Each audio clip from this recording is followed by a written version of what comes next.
La journée du 10 avril est consacrée à la croissance des entreprises. Elle est organisée par le LABEX Entreprendre en partenariat avec l'Université Montpellier et l'École des Mines d'Alès.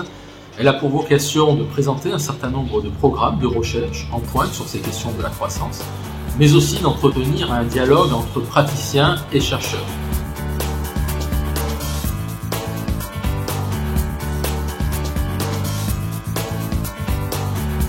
L'université permet de s'entretenir intellectuellement aussi, de continuer les recherches, donc au-delà, même lorsqu'on est sorti des fois de la période dite d'activité.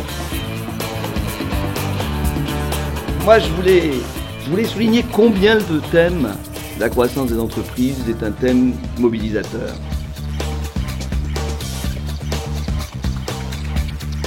Que de chemin parcouru depuis cette idée où dans la salle de la présidence, nous avons eu l'idée de faire un LABEX autour de l'entreprise. Le LABEX s'inscrit pleinement dans cette ambition qui est celle de toute recherche universitaire.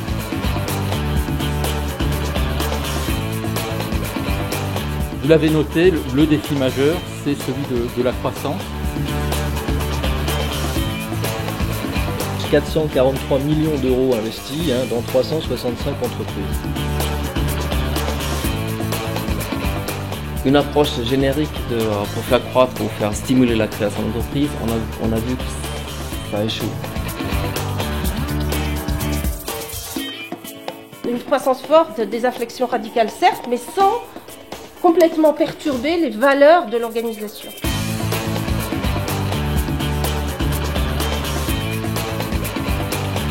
Il y a deux types de croissance et qui sont liés plutôt au contexte de l'entreprise et du dirigeant, c'est qu'il y a les TPE et il y a les PME. Alors ce qui ressort clairement de cette journée, c'est l'enjeu qu'est la croissance aujourd'hui pour nos territoires. La croissance devient une cause nationale et il ressort clairement qu'il est nécessaire de mettre en relation l'ensemble des acteurs à l'intérieur d'un même écosystème.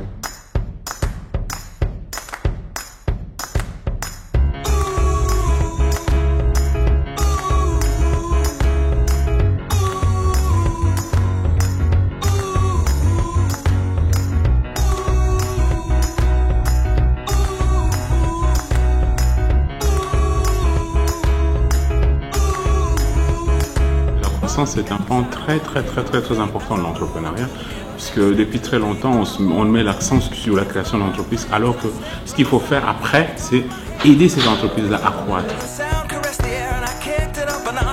La croissance n'est pas une stratégie naturelle pour les PME, que les causes sont multiples et que effectivement il est assez complexe de comprendre qu'est-ce qui fait qu'un chef d'entreprise fait de la croissance. Mais quand même, le facteur majeur, c'est la volonté. Je m'aperçois aujourd'hui qu'il y a une rencontre entre praticiens et chercheurs et je considère que c'est très intéressant de pouvoir échanger entre universitaires, monde académique et gens de l'action, les praticiens en entreprise.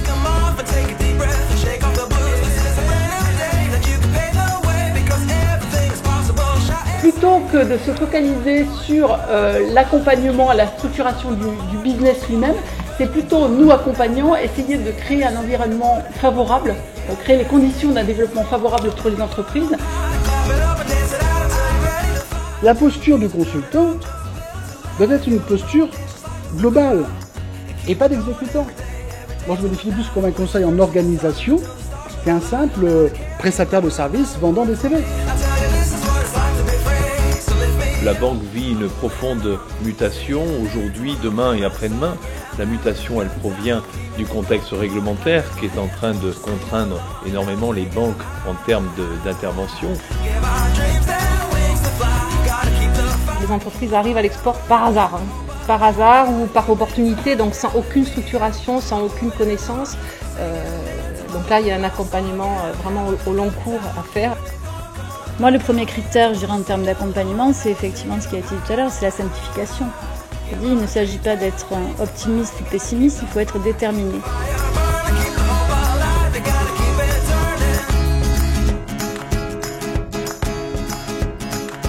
Moi, l'accompagnement, c'est un processus. C'est-à-dire que ce n'est pas uniquement une rencontre sur un coup, mais ça demande une sorte de récurrence de la relation.